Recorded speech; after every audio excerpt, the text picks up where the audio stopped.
इधर लोफ एनागोल के तख्त पे बैठा होता है और कहता है यसु मसीह के सबसे कीमती आदमी एनागोल में इंतज़ार करेंगे। तुर्कत उस्मान के साथ हमारी तरफ आएगा, उनका गुस्सा उनको तबाही की तरफ ले जाएगा। ये सुनकर दान कहता है अगर वो हमला नहीं करता तो लोफ कहता है तुर्कत गुस्से में है, वो हमला ज़रूर करेगा। अगर वो हमला नहीं करते तो हम हमला करेंगे। तो फरंगी कहता है तस्मियान सुल्ताना वो क्या करेंगी। इससे पहले क्या लोफ कुछ कहता, सल्जोकी सिपाही बजंतीनी सिपाहियों पर आ चढ़ते हैं और एकदम आगे बढ़कर सबकी गर्दनों पर तलवारें तान लेते हैं। सल्जोकी सिपाहियों के पीछे पीछे सुल्ताना भी हंजर लेकर लोफ की तरफ बढ़ती हैं और लोफ की गर्दन पर हंजर रख के कहती हैं लोफ तुम्हारी हिम्मत कैसे हुई मेरी इजाज़त के बगैर हरकत करने की। यह सुनकर लोफ कहता है सुल्ताना मैं आप ही का इंतज़ार कर रहा था। जवाबन सुल्ताना कहती हैं क्या तुम अपनी मौत का इंतज़ार कर रहे थे। इस हद से बढ़ने का मकसद बहुत बुरा होगा। जवाबन लोफ कहता है मैं कोई बदला नहीं दूंगा। कांता कनूज और उसके सिपाहियों को मारने वालों ने अपनी कीमत अदा की। मैंने उन लोगों को तबाह कर दिया कि जिन्होंने हमारे इत्तेहाद को नहीं माना, और मैं ऐसा करता रहूँगा। एनागोल तो एक छोटी सी चीज़ है, मैं उस्मान से सब कुछ ले लूँगा। और हंजर पीछे करते हुए खड़ा हो जाता है और कहता है ये जगह आपकी है वालदा सुल्ताना, ये तख्त आपका है। ये कहते सारी ये लोग हंजर छोड़ देता है। इधर काई कबीले में उस्मान साहब कहते हैं नईमान कोनिया में आराम करेगा, फिर अपने पास से हर चीज़ से हम पर हमलावर होगा। उस्मान साहब को परेशान देख के बाला हतून कहती हैं उस्मान साहब उसके पास कितने आदमी हैं, हमने पहले भी कई दुश्मनों को शिकस्त दी है। जवाबन उस्मान साहब कहते हैं तकरीबन 40,000। ये सुनकर सबके रोंगटे खड़े हो जाते हैं। ये सुनकर कोनूर कहता है जनाब हम कोनिया जाते हैं और हमला करके वापस भाग आएंगे, फिर हम यानी शहर पर दोबारा इक़्तिदार हासिल करेंगे। यह सुनकर उस्मान साहब कहते हैं नहीं, ये बजंतीनियों की सुस्त फौज नहीं है, वो मंगोल हैं, हम भाग के जान नहीं छुड़ा सकते। उनका निज़ाम वही है जो हमारा है, हम उस पर इंतज़ार करते हैं जिसके पास हमेशा हल होते हैं। हमारी जंगें इन जैसी हैं लेकिन हमारे सीनों में ईमान की ताकत है। फिर उस्मान साहब बुरहान से कहते हैं बुरहान जाओ नक्शा लेकर आओ। ये सुनकर बुरहान नक्शा उठा कर ले आता है और सब लोग नक्शे के पास बैठ जाते हैं। उस्मान साहब नक्शे की तरफ इशारा करते हुए कहते हैं 40,000 लोगों को पहुंचते हुए 5 दिन लगेंगे। खान शहादत का जाम नोश करने के लिए एक दस्ता तैयार करो और वो रास्ते पर हमला करेंगे और उन्हें सुस्त करेंगे। हमें 7 दिन दरकार हैं। जवाबन को नूर कहता है मेरे सरदार वो लोग वापस नहीं आएंगे।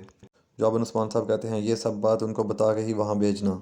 अजीम कौमों का वजूद बेनाम बहादुरों पर ही मुनहसर होता है। फिर उस्मान साहब बुरहान से कहते हैं बुरहान सबको बता दो और तैयारियाँ शुरू करो। फिर बाला हतून पूछती हैं मेरे सरदार जो हम दिफा करेंगे वो काफ़ी होगा। फिर उस्मान साहब कहते हैं ये हमला उनको रोकने के लिए नहीं, ये हमला उनको सुस्त करने के लिए है। बाला आप भी बेड़ें खोलेंगी, आप भी उनके साथ होंगी, हर वो शख्स जो हरकत कर सकता है वो इसमें शरीक होगा। इधर सुल्ताना लोफ से कहती हैं तुम्हारी जान भी मेरी हुक्मरानी के मुतहत है। अगर तुमने और तुम्हारे आदमियों ने मेरी इजाज़त के बगैर एक भी सांस ली तो मैं तुम सबको एक ही कब्र में दफन कर दूंगी। जवाबन लोफ कहता है हमारे खिलाफ खड़े होने वालों को हम दफन कर देंगे सुल्ताना। आपने उस्मान की एक टांग जख्मी कर दी है सुल्ताना, मैंने दूसरे को काट दिया, बाकी रह गया उसका सर काटना।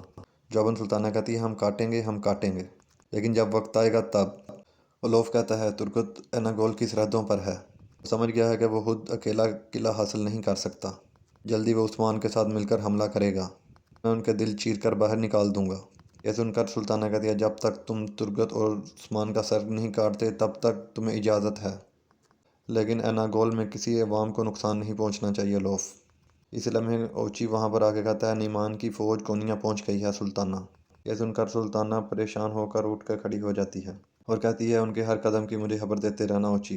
फिर अलोफ से कहती है अलोफ अब मैं जाती हूँ, मेरा शहर तुम्हारे पास मेरी अमानत है, लेकिन मेरा साया हमेशा यहाँ पर रहेगा। ये कहते सारी सुल्ताना ओची के साथ और जो कि सिपाहियों के साथ आगे बढ़ जाती है।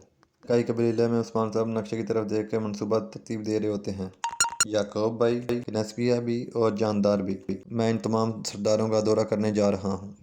हम तमाम कबाइल को इकट्ठा करेंगे, सिर्फ हमारे अंदर गज़ा की खिश काफ़ी नहीं होगी, हम तमाम कबाइल को गज़ा की दावत देंगे, लेकिन सबसे पहले जानदार भाई हैं, हमारे मकसद में वो सबसे करीब हैं। तमलून हतून पूछती हैं क्या जानदार भाई ने वालदा सुल्ताना से अपनी वफादारी का ऐलान नहीं किया, उन्हें कायल करना मुश्किल होगा। जवाबन उस्मान साहब कहते हैं जब मसला तुर्क ज़मीन का हो वो हमारी तरफ होंगे, उन्हें कायल करने के लिए हमारे पास एक अहम दलील है, या फिर हम सब एक साथ आबाद होंगे या हम सब फिर एक साथ ही हलाक होंगे। हमें बस उनको यही बताना है कि हमारी जान गई तो वो भी हमारे साथ आएंगे। इस पर को नूर कहता है ना वो आज भी सोने की तलाश में हैं, उनमें से किसी के भी हमारे साथ शामिल होने के इम्कान नहीं लगते। जवाबन उस्मान साहब कहते हैं हम उनकी नफ्स से लड़ेंगे, हम उनके दिलों में ईमान का शोला दोबारा से रोशन करेंगे। وہ بجائے لڑنے کے وہ لوگ ہوں گے جن کے دلوں میں پختہ ایمان ہوگا۔ جب وہ ایمان لے آئے نہ صرف وہ منگولوں کا مقابلہ کریں گے، اس وقت ہم مل کر تبریز کی طرف بڑھیں گے۔ یہ صرف اس صورت میں ہوگا جب ہمارا حملہ کام کرے گا۔ اس پر تمام لوگ انشاءاللہ کہتے ہیں۔ پھر ملعون ہتون ترگت کے بارے میں پوچھتے ہوئے کہتے ہیں، جناب ترگت صاحب نے اناگول پہ حملہ کیا تو کیا ہوگا؟ ایک نیا محاذ شروع ہو جائے گا۔